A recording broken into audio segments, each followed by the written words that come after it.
एक व्यक्ति पे छत पे खड़ा था, नीचे सब्जी का मार्केट था। एक दादाजी 5 पैसे के कम कराने के लिए 10 ठेलों पर घूमे हैं टमाटर।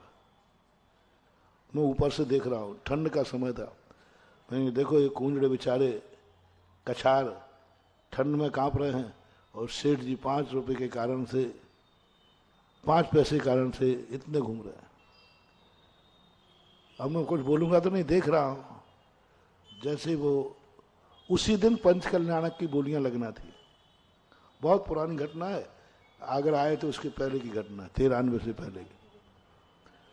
तो बस वहां 6 लाख रुपए की बोली टूटी सौधर्मेंद्र की। उस समय 6 लाख मायने रखते थे बहुत। मैंने देखा ये तो वही बुढ़ा है, और मैंने कहा ये तो वही दादाजी है, ये पैसा देगा कि नहीं देगा। अब मैंने कमेटी से पूछा, मैंने कि भैया ये इसका दिमाग तो ठीक है, कहीं गर्मी मरमी तो नहीं है। बोले महाराज जी आप कैसी बात कर रहे हैं, हमारा सेठ है। मैंने कि सेठ है धीरे तो, मैंने कि बोल के देता है कि नहीं। कमेटी कहते महाराज जी कैसी बात कर रहे हैं आप, आपको क्या हो गया। नहीं नहीं मैं पूछ रहा हूं।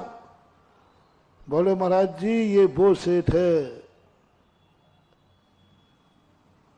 जो बोली बोलता है, बोली भी नहीं भी बोले, और जहां तक उसने बोली लगाई है वो बुना बोली का भी दान देता है। मान लो 6 लाख से ऊपर की बोली चली जाती और उसकी शक्ति कितनी की थी, 6 लाख की, तो भली 7 लाख वाले बोली ले जाए, लेकिन ये 6 लाख रुपया तो लाके देगा ही देगा, बिना बोली के देगा। उसका नियम था कि मेरे मुंह से जो निकल गया वो तो मैं दूंगा। तो मैंने कहा कि भैया अब मुझे थोड़ी सी शर्मी लगी कि मैं किस गलत। तो मैंने सोचा कहीं ऐसा नहीं हो कि एक ही शकल के 2 व्यक्ति हों। तो मैं चुपचाप मैंने कहा अच्छा कोई बात नहीं। ऐसे से अरे महाराज इनका दान यानी बैंक में रिजर्व रखा हुआ है,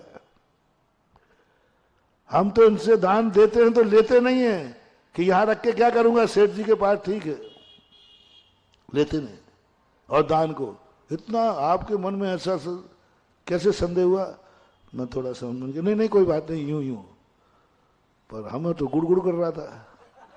प्रवचन के बाद उन दादाजी को मैंने बुलाया, मैंने कहा दादाजी आप सुबह सब्जी लेने गए थे क्या। हमने कहा शायद दूसरा हो। हाँ गए थे महाराज। तो मैंने कहा कि आप 3-4 ठेलों पे 10 ठेलों घूमे थे। बोले घूमे थे, क्यों। बोले वो 5 पैसा कम नहीं कर रहा था। तो मैंने कहा दादाजी उधर तुम 5 पैसे और यहां बोली ऐसे बढ़ा दी। क्या समझाया उन्होंने। महाराज जी वो 5 पैसा किसमें जाता और ये किसमें जा रहा है।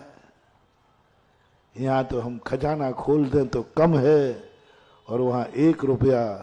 तब मैंने सोचा ओहो ये है जैनियों का स्वभाव। जब कर्म की और पाप की बात आए तो 5 रुपया बचाएगा, 5 पैसा बचाएगा, और धर्म की जब बात आए तो लाखों यूं बहा देगा जैसे पानी, कोई कीमत ही नहीं।